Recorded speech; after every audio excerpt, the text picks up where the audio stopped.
Assalamualaikum warahmatullahi wabarakatuh. Saudara-saudara Buton dimanapun kalian berada, perkenalkan nama saya Laude Taslim dari Mambulu, Kecamatan Sampulaba, Buton Selatan. Salam persaudaraan.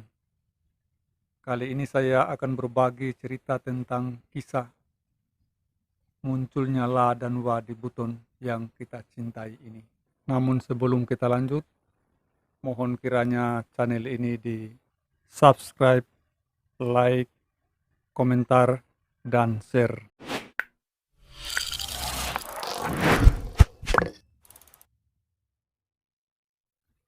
Saudara-saudara butonku dimanapun kalian berada, kita sepakat tentunya bahwa La dan Wa ini yang menjadi awal panggilan laki-laki dan perempuan di Buton adalah dua kalimat syahadat. Setiap muslim wajib mengucapkan kalimat tauhid dan menghayati kandungannya sehingga ia betul-betul menjadi orang yang bertauhid. Karena Islam menetapkan bahwa tauhid merupakan pokok ajaran Islam, dengan dasar itulah sehingga umat Buton membina kehidupan generasi-generasinya dengan kalimat tauhid. Semoga dengan tauhid ini tumbuh iman dan akidah yang kemudian membuahkan amal ibadah dan saleh. Akhirnya amal perbuatan yang dijiwai oleh iman dan dipelihara terus-menerus menciptakan suatu sikap hidup muslim yang sejati. Saudara-saudaraku sebuton, pemakaian La dan Wa bagi setiap umat Buton merupakan salah satu cara atau metode leluhur Buton untuk generasinya agar tetap tertanam jiwa ketauhidan pada dirinya. Menurut pandangan Islam, kalimat tauhid secara historis telah diikrarkan juga oleh nabi-nabi sebelum Nabi Muhammad SAW dan kandungannya merupakan inti dari keyakinan mereka. Rasulullah SAW bersabda yang artinya, sebaik-baik yang saya ucapkan, yang juga oleh nabi-nabi sebelum saya ialah la ilaha illallah. Olehnya itu, alangkah meruginya jika kita tidak mempercayainya. Dan untuk mempersingkat waktu, saya langsung saja menceritakan asal muasal kejadian La dan Wa di Buton.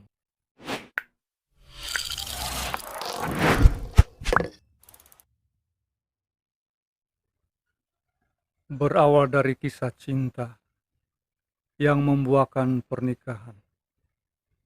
Suatu ketika, sang suami pergi merantau guna mencari nafkah. Di samping mencari nafkah, juga ia menimba ilmu yang bermanfaat untuk dunia dan akhiratnya. Merasa nafkah yang dicari cukup, ia kembali ke kampung halamannya. Namun apa yang terjadi? Ternyata istri yang dicintainya itu telah tiada, menghadap yang kuasa. Sehingga siang malam dia berdoa di atas makam sang istri, menemani nisan yang berdiri tegak bisu, hingga akhirnya dia bermimpi, bertemu dengan seorang yang konon menurutnya cantik dan menyapanya. Hai, hai juga katanya si perempuan. Begitu bahagianya hati sang pria dan berkata, mengapa kau tinggalkan aku? Perempuan cantik itu keheranan dan menjawab, maksudmu? Dan laki-laki itu pun dengan kecewanya menjawab, mengapa kau berkata seperti itu? Aku adalah suamimu. Mendengar kalimat itu si perempuan tersenyum dan menertawai si lelaki ini dan menjawabnya, saya bukanlah istrimu dan saya tidak kenal kamu. Dengan perasaan kesal campur malu, si lelaki ini mencoba menenangkan dirinya. Setelah hatinya tenang, si pria itu pun menawarkan, bolehkah aku jalan ke rumahmu? Perempuan itu menjawab, Boleh, tapi kamu tidak boleh masuk ke rumahku. Si pria ini mengangguk-anggukkan kepalanya, tanda setuju.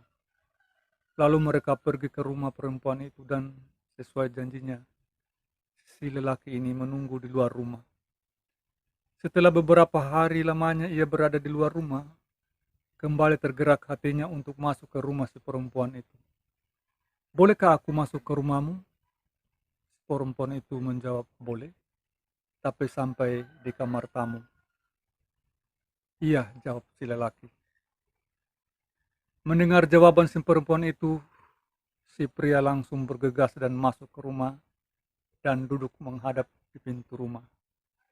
Setelah sekian lama ia berada di kamar tamu, kembali hatinya bertanya-tanya mengapa ia tidak sekamar dengan perempuan itu.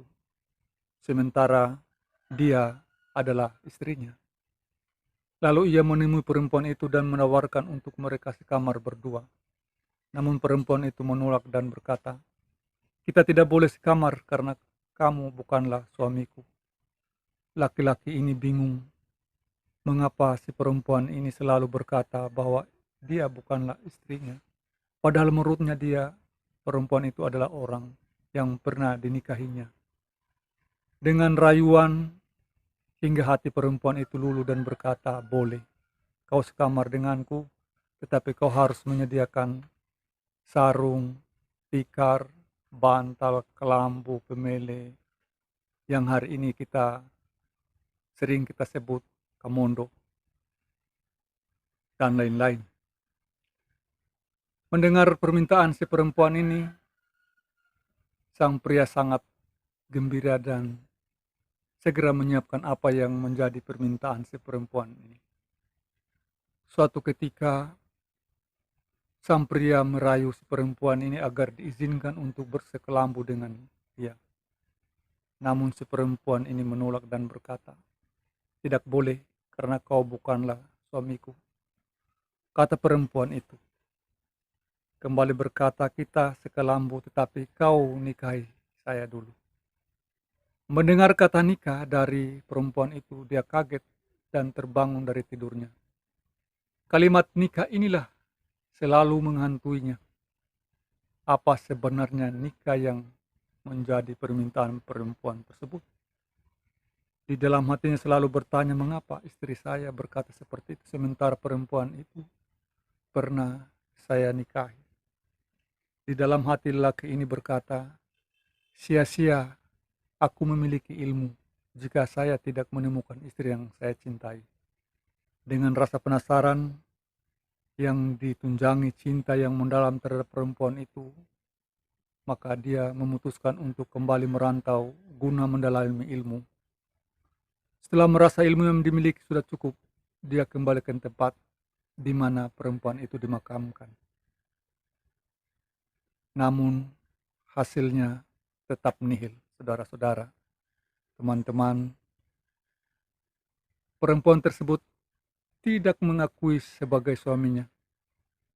Lalu si laki-laki ini pasrah dan terus menemani nisan sang istri. Suatu ketika muncul malaikat menyerupai manusia dan berkata, wahai manusia, apakah yang membuatmu tidur di makam ini? Lalu pria itu menceritakan awal kejadiannya. Lelaki itu sang malaikat berkata, wahai manusia, nikahmu di dunia tidak menjamin akhiratmu. Nikah yang dimaksud istrimu adalah nikah batin, butuni. Kamu pria adalah la ilaha illallah dan wa asyhadu anna Muhammadur Rasulullah adalah perempuan. Lalu malaikat mengajarkan cara-caranya sehingga lelaki itu mati dan bertemu dengan istri yang dicintainya. Demikian kisah cerita La dan Wa. Semoga kita senantiasa mengingat asal kejadian ini sebagai pedoman dalam mengarungi kehidupan dunia. Karena sesungguhnya cerita ini memiliki ajaran filosofis bagi generasi yang hendak melangsungkan pernikahan dan seharusnya dibaca melalui pokok-pokok pikiran ma'rifat. Oke saudara-saudara, terima kasih. Wabillahi taufik wal hidayah. Wassalamualaikum warahmatullahi wabarakatuh.